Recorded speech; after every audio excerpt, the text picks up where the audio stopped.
Welcome to Inside Mental Health with Debbie. I am your host, Debbie Mulder. On today's show, we are talking about children and their response to the COVID-19 pandemic. And we have registered psychotherapists here with us, Valerie Good, to talk to us about the responses and how we as parents, caregivers, anybody that knows kids can really help. So welcome to the show, Val.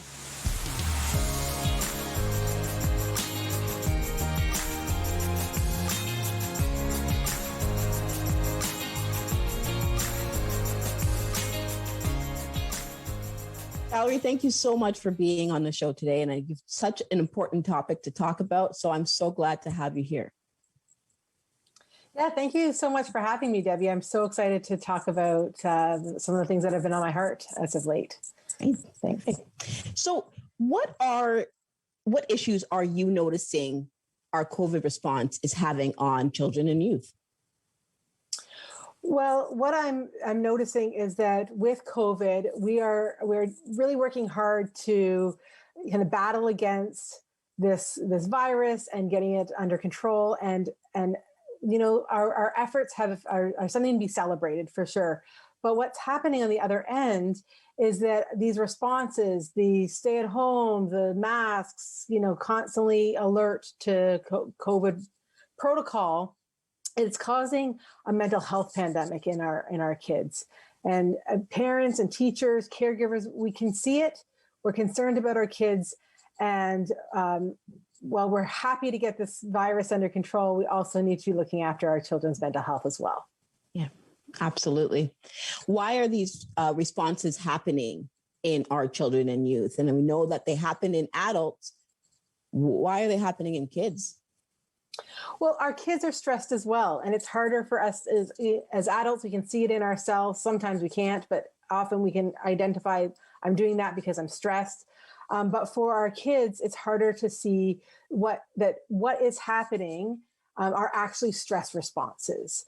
These are our body's natural way to deal with the stress that we're experiencing. And so for some kids we're seeing increased misbehavior, we're seeing oppositional behavior, we're seeing argumentativeness.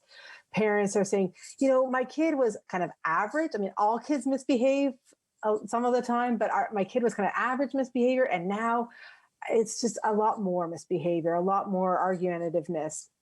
And what's going on for those kids is that there's so much unpredictability in their world, so much that's out of their control. I mean, there's stuff that's out of our control as adults, let alone our children who are feeling like even more is out of their control. And they're just trying to gain control. They're trying to kind of make some control, on what they can. And if that means that they need to kind of battle back with parents, then that's what's going to happen. There are other kids that are, you know, becoming overly compliant, withdrawing, they're becoming sad or depressed, they're pulling away from things. And that, again, is a stress response. And parents are saying, well, I'm concerned they're not sharing what's going on. And why is that? And it's because they're also trying to kind of make sense of a stressful world for themselves. Right. So why is it important to know that this stress is putting our kids through these things? And you know, we've heard you speak before, and you often talk about this fight, flight, or freeze mode. Why is it important to know these things? And maybe you can describe the fight, flight, or freeze. Yeah. So it's important for us to know what's going on so that we know how to respond to our kids. And we know that we can give them kind of the room to have these stress responses without getting too upset by it. So what you alluded to, the fight, flight, or freeze response. Sometimes freeze is also used as submit response. And these are our different stress responses that our bodies go into as adults, as kids, to manage stress. So fight mode is when our muscles tense, our heart rate is ready to take on whatever stressors are facing us. And unfortunately, our kids can't take on COVID. They can't take on the government who's making these rules. They can't even take on the school officials who have to kind of set up their own protocols and parameters as well. And so we're seeing it kind of play out with the people that they can take on, and that's siblings and caregivers, teachers, parents, and stuff like that. And the flight response, that's when their bodies are responding with increased heart rate. But instead of fighting, they're kind of going with running away, skirting responsibilities. Those are the kids that are like, I don't want to log into online school, or I don't want to get dressed to go to in-person school today. Mom, I can't handle it. And those are the teens that are kind of pushing back on their day-to-day responsibilities, as a way to kind of respond to the stress that they're experiencing as well. And then the freeze or submit mode, that's when our blood oxygen is diverted to survival mode. And these kids are trying to kind of escape. They're withdrawing from everyday kind of activities that they normally enjoy. And they're shutting down. Sometimes they're even kind of escaping into things like video games, TV, social media, substance use, even books. Sometimes can be kind of an escape out of, I can't cope with the stress, so I'm gonna escape from it. And rather than seeing these modes, these responses as being, troublemaking or rude or inconsiderate, what I want to challenge us to see is that these are actually natural responses. This is actually what our body is trying to do, what our kids' bodies are trying to do in order to thrive and survive. And so when you're engaging in that argument with your child, when they're withdrawn, I hope the parents can see, okay, my child is actually trying to thrive. Their body is trying to thrive in this adverse experience that they're having. And so that's really what's going on here. I find this interesting, and I'm hoping that you can probably talk about this, is that you are referring to them as responses and not symptoms. And so can you talk about the difference between that and about changing our language to responses? You're right up my alley. I got a heart for that, Zeb. So when we think the language of symptoms and we think medical, right? We think I have a flu-like symptoms, or I have COVID-like symptoms, and I have a sore throat and a cough, or I've got an upset stomach. These are things that we're trying to eliminate. We're trying to say these are things that our bodies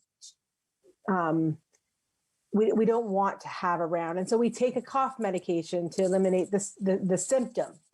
We take something to settle our stomach to eliminate the symptom.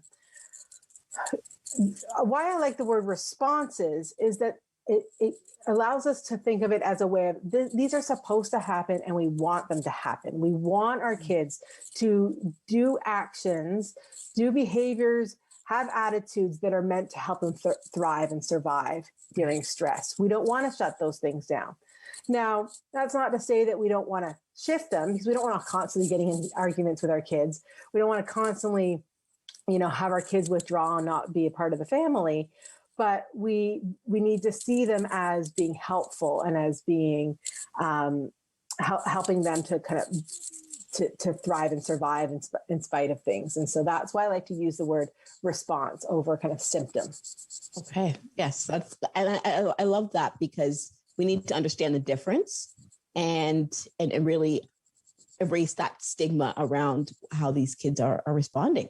Mm-hmm. So absolutely.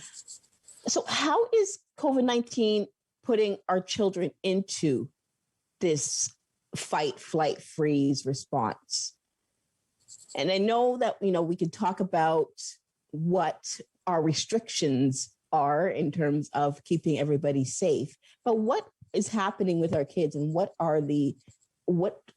how is COVID-19 putting them into this response?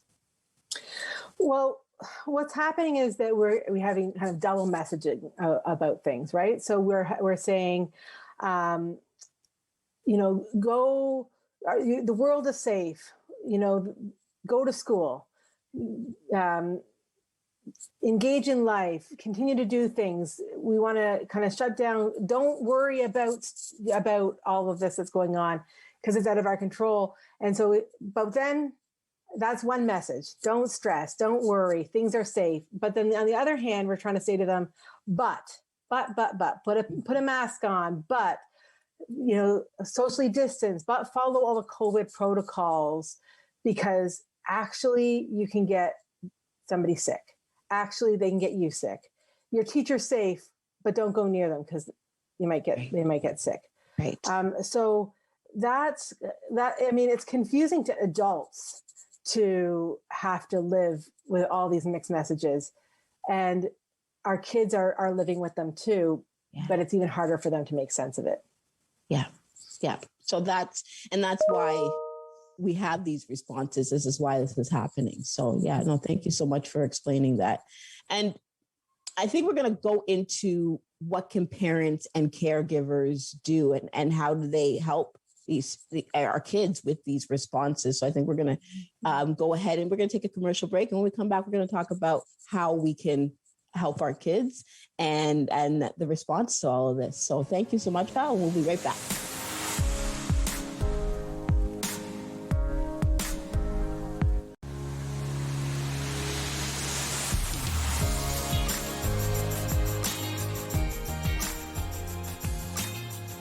Welcome back to Inside Mental Health with Debbie. I am here with Valerie Good, a psychotherapist, who is talking to us about the COVID-19 responses in our children. And it's a very, very important conversation. So Val, I want to continue on with this because I know that parents are very concerned about our kids and how they are responding to COVID-19. And you've pointed out some really, really good indicators of, okay, this is what's causing stress, or this is what you might be seeing in your child.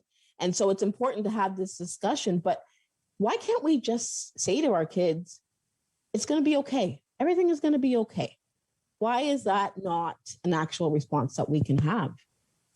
Well, a couple of reasons. The thing is that it's not normal. What's going on in our world is not normal for them. So they don't have, normally we would have our family, we would have friends, we'd have our normally activities going on. We've got our support networks that can help us out and can help us to thrive. And that's absent from our kids as well, right? So you may not have previously seen the schoolyard as therapeutic, but in fact, that time is time where they can have free play and imaginative play and just hang out with their friends and kind of make social interactions. Or for teens, the opportunity to get together and goof around and just do random stuff, and just have some laughs. And that they don't have that right now, or they have it, but we have it in a much more limited way. And so that's making it difficult for them. And that's not something that we're able to kind of substitute. I think another important, factor to keep in mind is that when we are in this fight, flight, and freeze mode, our executive functioning is not working. Mm-hmm. So our executive functioning is that a part of our brain that focuses, that helps us remember things, helps us organize things, helps us maintain self-control. And during times of stress, that's not there. That's not functioning as well. And that doesn't mean constantly it's not functioning, but in kind of heightened moments of heightened stress, then it's not functioning as well. And so we need to be able to just give our kids this grace to not be able to, schoolwork might not be do as well this year. Their rooms might be less organized. Their memory might be shot. They might be leaving messes around the house and stuff like that. And let me tell you a story. I had a situation where I was feeling a lot of stress and I was under a lot of pressure that day. And I went and got myself a bowl of popcorn as a snack. And of course, my daughter saw me eating some popcorn. And Mom, can I have some popcorn too? I said, sure, no problem. And I went to get her a bowl of popcorn. And I looked where the popcorn was, and it wasn't there. I mean, I just had it. So I looked I tore the whole kitchen apart, looking in not just food cupboards, but the pots and pans cupboards, looking everywhere, trying to find this bowl of popcorn, this bag of popcorn that I just had 5 minutes ago. And I couldn't find it. And I eventually had to say, listen, I don't know where I put the bag of popcorn. I just can't find it. And so that's okay, Mom. And she went and got a different snack. And it was hours later. And I went to make dinner and I opened the vegetable drawer and there was a bag of popcorn because the stress that was happening in me was causing me to not be able to do kind of the normal day-to-day activities that I would normally do. Right. And I instead was kind of going into, out of my memory, out of my executive functioning and just functioning at a different level. And as parents, we want to say, listen, I got this. We got this. The adults got this in your world. Don't worry about it. Don't stress out. It's okay. You don't, this is adult stuff that you don't have to worry about. But the reality is that it's not conscious. We can't turn on our executive functioning and turn off our executive functioning. It doesn't work that way.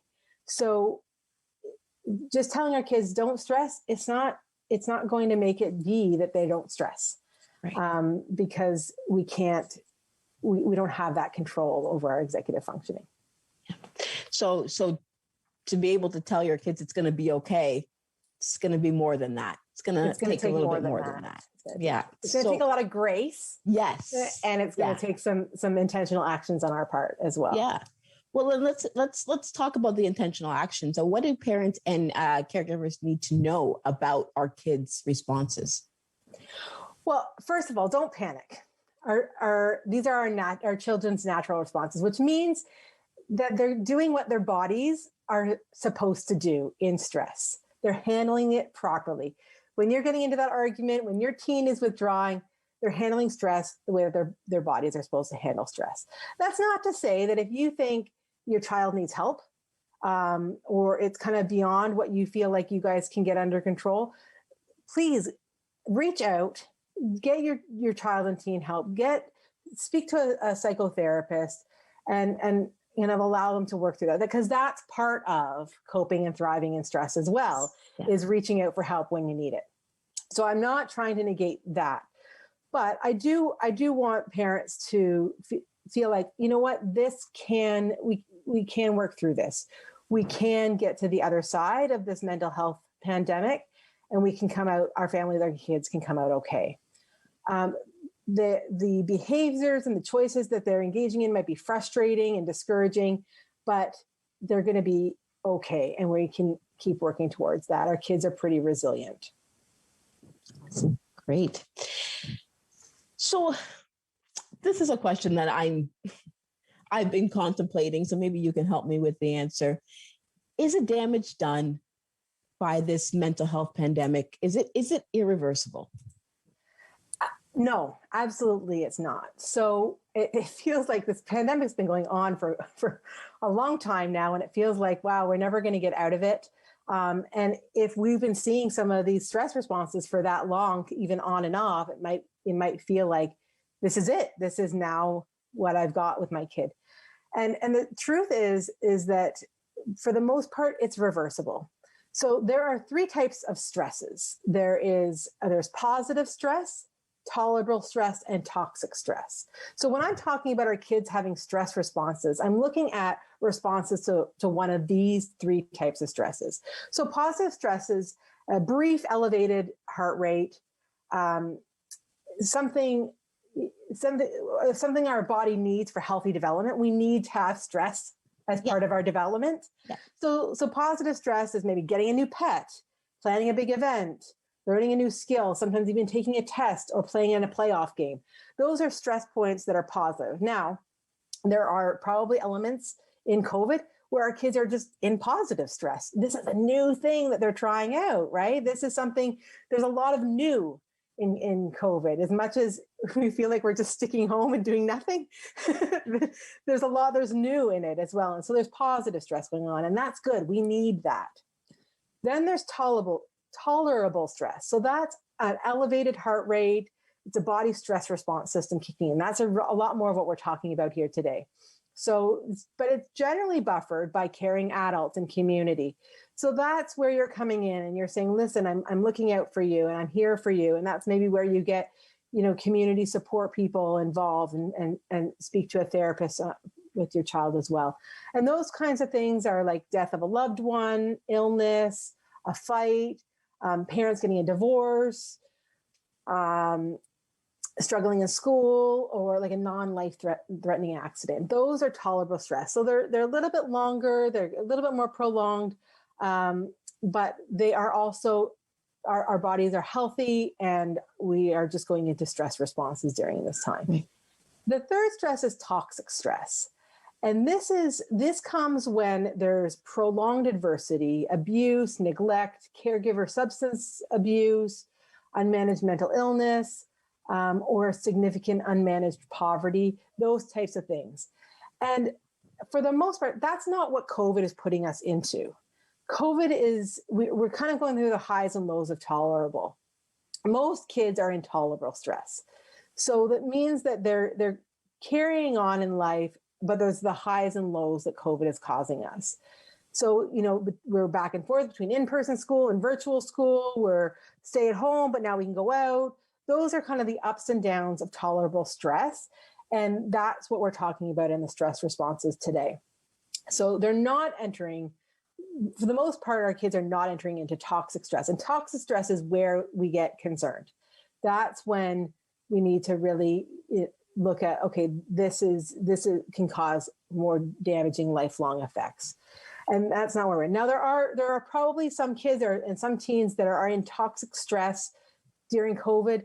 And that's probably because they were already in tolerable or toxic stress before COVID. Yeah. So if we're talking about like there was unmanaged poverty before COVID, well, maybe, now parents have lost their job as well, and now we're homeless. Or maybe the caregiver substance abuse was already existent before COVID, and then it's elevated because COVID has made it happen. Or then there's other kids that I work with that they're like, I don't care about COVID. That's not even stressed because I have this other list of stuff going on, and COVID isn't even on my radar. And those kids, those are the ones that are facing toxic stress. And it's not irreversible for them as well, but it is going to take a lot more intensive, intentional work for those kids to kind of come out of this. Okay. Yeah. But this is where I want to plug, like, get them help, even to get through tolerable stress. Having somebody to talk through is really beneficial. Because one of my questions was like, can kids ever get to that toxic stress level? And I think you're absolutely right. Like if they were already in it, then COVID could have elevated it, right? Exactly. Or if they were already at kind of the threshold of tolerable stress, and now we added on this pandemic and all the stressors, and that could thrust them into toxic stress as well. Right. But I would say the vast majority of kids are in tolerable stress right now with COVID. It stinks. It really does. Yeah. But we can be okay. And it can just take a few shifts on the part of the caregivers and the adults to. And that's why you say, get them support, get them the help. When you notice that they're in this tolerable stress level, get them the support and help. Absolutely. Yeah.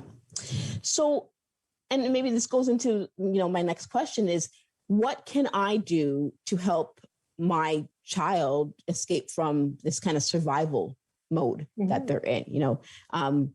Don't really have control over what's happening. We don't have control over what the pandemic is when it's going to end, and if it's going to keep going, or these government restrictions.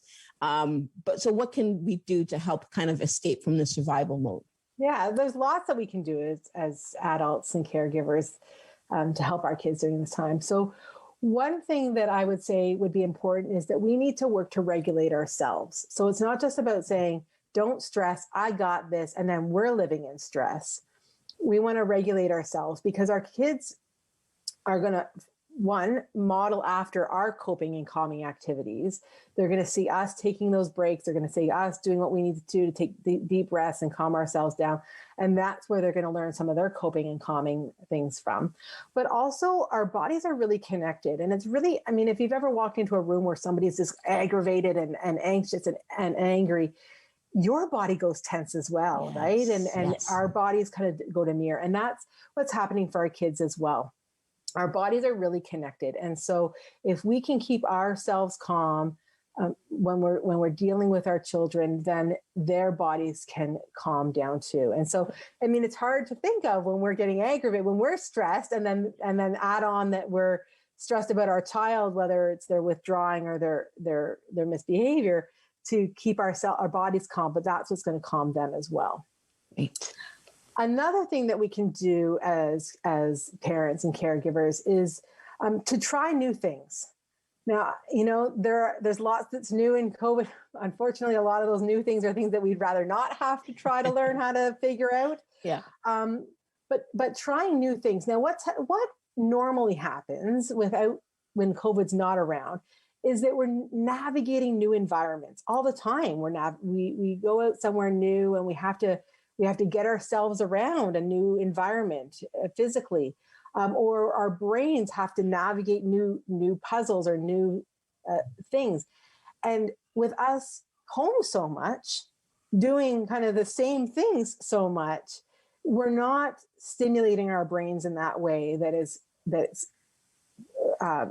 navigating a new environment. Now, of course, there are COVID restrictions, and we can't just go out and wander around a new environment so easily. But what are there some things that we can try out, right. Or even just take a new route on your family walk, right. Or just some new activities that you've never tried before, and even if you're not successful, even if it's a cake fail, Pinterest fail, right? Yes. The trying out of the new activity, right. is what's useful. Okay, perfect. We got to do a quick goodbye. But I want to thank you so much, Val, for being here today. Val is a psychotherapist. She is a speaker. She speaks on this topic. I want to say thank you so much. If you want to get in contact with Val, email the show and we will get you in contact with her. Thank you so much, Val. And thank you all for watching. Take care. Until next time.